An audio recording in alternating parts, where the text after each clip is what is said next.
নমস্কার বন্ধুরা, শঙ্কর শিবান চ্যানেলে সবাইকে স্বাগত জানাই। তো বন্ধুরা, আপনারা কেমন আছো? বন্ধুরা, আশা করি আপনারা অনেক ভালো আছে। আমি অনেক ভালো আছি বন্ধুরা। অনেক দিন পর বন্ধুরা আমি রেসিপি স্টার্ট করেছি কয়েকদিন পর বন্ধুরা। তো আজকে আমি লুচি ঘুগনি করব। আজকে এখন তো রাত হয়ে গেছে বন্ধুরা, আর বোনও বলেছে চলো দিদি আজকে লুচি ঘুগনি খাবার বহুত ইচ্ছা করেছে বলে হঠাৎ করে বলেছে আমাকে।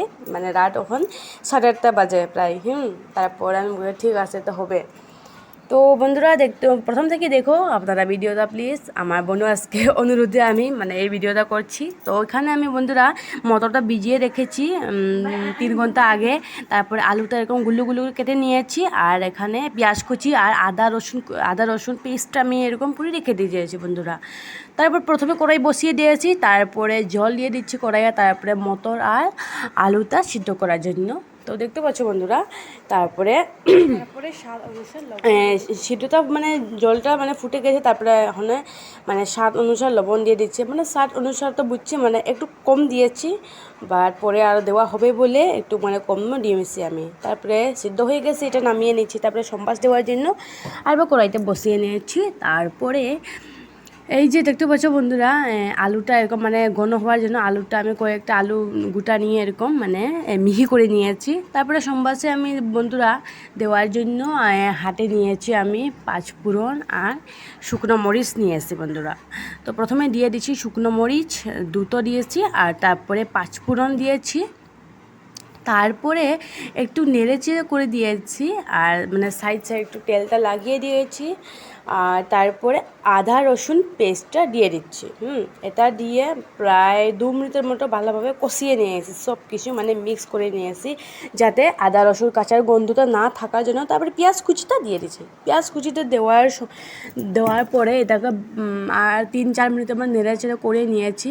হ্যাঁ বন্ধুরা, আমি তো একটু তেল কম খাই। এই রেসিপিটা চাইলে আপনারা তেল আর একটু বাড়িয়ে দিতে পারে, কিন্তু আমি তেল কম খাই, বাট আমার ডাক্তারে মানা করছে, যার জন্য আমি তেল কম খাই বন্ধুরা। আমার মাফ করে দাও আপনারা। তারপরে এখানে দিয়ে দিচ্ছি মশলাপাতিগুলো দিয়ে দিচ্ছি আমি, জিরে গুঁড়া, লঙ্কা গুঁড়া, হলুদ গুঁড়া আর লবণ সামান্য দিয়ে দিচ্ছি। আর তারপরে এখানে সামান্য মিট মশলার গুঁড়োও দিয়ে দিচ্ছি। তারপরে দিয়ে ভালোভাবে এটাকে কষিয়ে নিয়েছি। সব কিছু না কষলে কাঁচা গন্ধটা আসবে বলে ভালোভাবে কষিয়ে দিয়েছি। তারপরে সামান্য এই যে সিদ্ধ করার জলটা আমি দিয়ে দিচ্ছি, দিয়ে আর 3 মিনিটের মতো আমি আরও কষিয়ে নিয়েছি। যাই হোক, জলটা একটু শুকিয়ে গিয়েছে। তারপরে সামান্য কয়েকটা চিনি দিয়ে দিয়েছি সাথে, বা স্বাদটা কন্ট্রোলে থাকার জন্য। তো চিনি দেওয়ার পরে আর ওই যে দেখতে পাচ্ছ বন্ধুরা, আলু মেখিয়ে রাখা যে আলুগুলো আমি দিয়ে দিচ্ছি।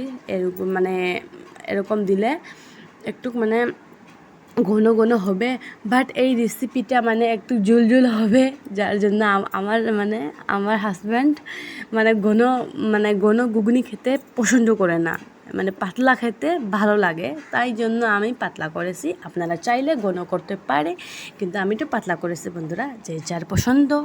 আর একটু জালটাও কমিয়ে দিয়েছি আমি। তারপরে আলু আর মটর সিদ্ধ করাটা দিয়ে দিচ্ছি, দিয়ে ভালোভাবে আরেকবার এটাকে আমি সব কষিয়ে নিয়েছি। একসঙ্গে কষার পরে কষতে কষতে একটা দারুণ একটা সেন্ট বেরিয়ে এসেছে। তারপরে দিয়ে দিচ্ছি এই যে আলু আর মটর সিদ্ধ করা যে জলটা দিয়ে দিচ্ছি। দেওয়ার পরে আর এখানে 5 মিনিটের মধ্যে রেখে দিয়েছি, জলটা ভালোভাবে ফুটার জন্য। তো দেখতে পাচ্ছ বন্ধুরা, একটু পাতলা পাতলা টাইপ হয়েছে, দেবো কিছু না। আমার হাজব্যান্ডও দেখে ভালো বলেছে। তারপরে শেষে দিয়ে দিচ্ছি গরম মশলা গুঁড়া। এটা আমি সানরাইসের গরম মশলা গুঁড়াটা দিয়ে দিচ্ছি। আপনারা যে কোনো গরম মশলা দিতে পারে, MDS বা যে কোনো দিতে পারে। আমি সানরাইসের গরম মশলা দিয়েছি, আমি এটা ভালো লাগে যার জন্য। তো গরম মশলা দিয়ে আর 2 মিনিটের মতো নেড়ে চেড়ে দিচ্ছি, সব জায়গাতে মিক্স হওয়ার জন্য। তারপরে বন্ধুরা এটাকে আমি হয়েছে বলে নামিয়ে নিচ্ছি। তারপরে এদিকে দেখতে পাচ্ছ বন্ধুরা, ময়দাটা এখানে আমি বলবো এখানে 300 গ্রাম ময়দা হবে। তো 300 গ্রাম ময়দা আমি চাড়িয়ে নিচ্ছি। প্রথমে চাড়ার পর এখানে লবণ দিয়েছি, আর সামান্য বেকিং সোডা দিয়ে দিচ্ছি। আর এখানে সাদা তেল বা রিফাইন্ড তেলটা দিয়ে ভালোভাবে আমি এই যে শুকনোটা এরকম মেখিয়ে নিয়েছি, মিক্স করে নিয়েছি। তো দেখতে পাচ্ছ বন্ধুরা, মেখতে মেখতে পুরা একদম দলা পাকা হয়ে গেছে, এরকম ভাব এসে গেছে। আমার হাতে মুঠোটা দেখতে আপনারা বুঝতে পারছেন নিশ্চয়, পুরা ভালোভাবে আমি মেখে দিয়েছি। আর এইরকম হলে সামান্য গরম জল দিয়ে আমি এইটাকে মানে সামান্য সামান্য জল দিয়ে ডোটা তৈরি করে নিয়েছি। তারপরে বন্ধুরা ডোটা তৈরি করার পরে আরও আমি 15 মিনিটের মধ্যে পুরো আমি মেখেছি। যত ভালোভাবে মাখা হবে তত মানে লুচিটা সফট হবে, প্লাস আরও ফুলে আসবে। এর জন্য ভালোভাবে মাখতে হবে। তাই মেখেছি। তারপরে মাখার পরে বন্ধুরা এখানে আমি সাদা তেল উপরে এরকম হাতে সামান্য নিয়ে এরকম দিয়ে দিচ্ছি।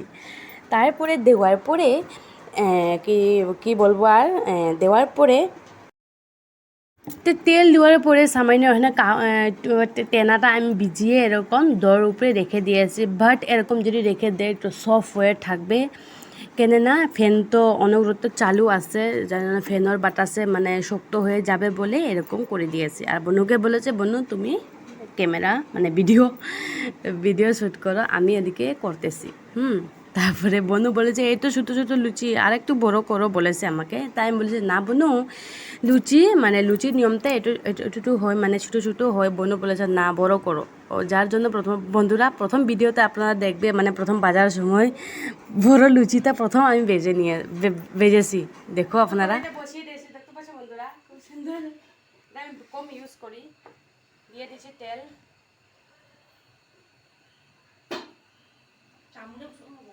তেল গরম হয়ে গেছে, এখন দিয়ে দিচ্ছি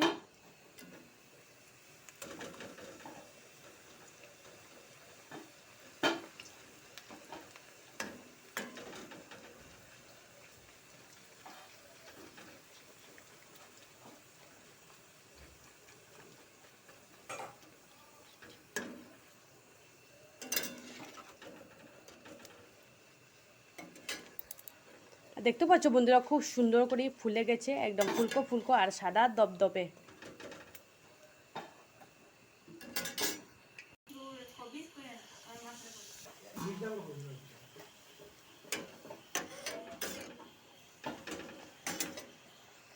তোমরা রে বা তুমি তুমি তুই তুই দেখতে পাচ্ছ বন্ধুরা বোনের সবাইকে পরিবেশন করে দিয়েছে 4-5টি করে। ওয়াও, তো বন্ধুরা দেখতে পাচ্ছ আমার ঘুগনি রেসিপিটা একদম দারুণ হয়েছে, এখন খাও। তারপরে বন্ধুরা জিজু আর শালিকে আমি পরিবেশন করে দিয়েছি মানে ঘুগনিটা।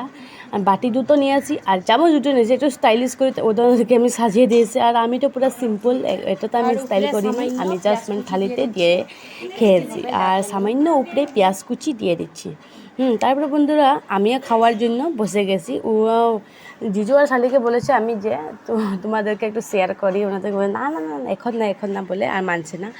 তো আজকে রেসিপিটা কেমন হয়েছে বন্ধুরা, ভালো লাগলে প্লিজ আপনারা একটা লাইক দিয়ে দিন। আর কেমন হয়েছে কমেন্ট করে অবশ্যই আমাকে জানাও। আর নতুন বন্ধু হওয়ার জন্য একটাই অনুরোধ, শেষে সাবস্ক্রাইব করতে ভুলবেন না।